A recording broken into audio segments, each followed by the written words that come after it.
দেশ জুড়ে নির্দলীয় স্থানীয় সরকার নির্বাচনকে সামনে রেখে রাজনৈতিক অঙ্গনে নতুন করে প্রাণচাঞ্চল্য দেখা দিয়েছে। ব্যাপক তৎপরতা শুরু করেছেন সম্ভাব্য প্রার্থীরা। পোস্টার ব্যানারের মাধ্যমে এলাকাবাসীকে শুভেচ্ছা জানিয়ে প্রার্থিতার জানান দিচ্ছেন।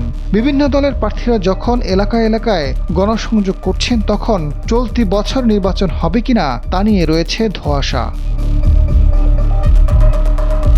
স্থানীয় সরকার বিভাগের দায়িত্বশীল সূত্র বলছে, বর্তমানে স্থানীয় সরকারের প্রায় সব সংস্থাই নির্বাচন উপযোগী এবং মেয়াদ উত্তীর্ণ। তবে নির্বাচন সংশ্লিষ্ট শাখাগুলোকে স্থানীয় সরকার মন্ত্রী, প্রতিমন্ত্রী কিংবা সরকারের উচ্চ পর্যায় থেকে এখন পর্যন্ত আনুষ্ঠানিক কোনো নির্দেশনা দেওয়া হয়নি। ফলে নির্বাচন আয়োজন নিয়ে সংশ্লিষ্ট দপ্তরগুলো এখনও অন্ধকারে রয়েছে।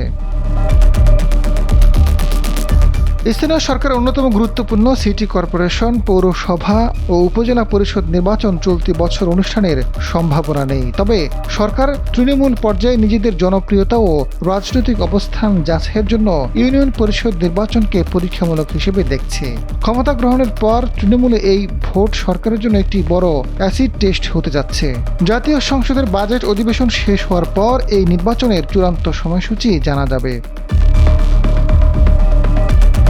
স্থানীয় সরকার বিভাগের সিনিয়র সচিব মোহাম্মদ শহীদুল হাসান জানান, স্থানীয় সরকার নির্বাচন কখন শুরু হবে সেটি সম্পূর্ণ একটি রাজনৈতিক সিদ্ধান্তের বিষয়। এই মুহূর্ত পর্যন্ত মন্ত্রণালয় থেকে নির্বাচন নিয়ে নীতি নির্ধারণে কোনো আলোচনা হয়নি। কবে নাগাদ এই নির্বাচনগুলো হবে সে বিষয়েও সুনির্দিষ্ট তথ্য জানা নেই। সরকার বা মন্ত্রীর দপ্তর থেকে নির্দেশনা পেলে প্রশাসনিক প্রধান হিসেবে তারা পরবর্তী পদক্ষেপ গ্রহণ করবেন।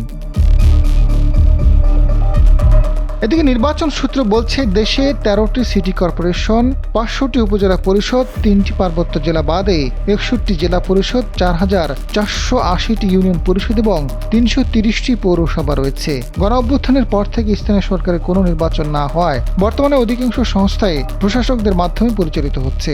আইনি জটিলতা না থাকায় ইসি ইতিমধ্যে স্থানীয় সরকার নির্বাচনের সময়সূচি নির্ধারণ সহজ করতে একটি বিশেষ নির্বাচনী ক্যালেন্ডার ভিত্তিক সফটওয়্যার প্রস্তুত করেছে। আজাদ ফারুক, সময়ের আলো।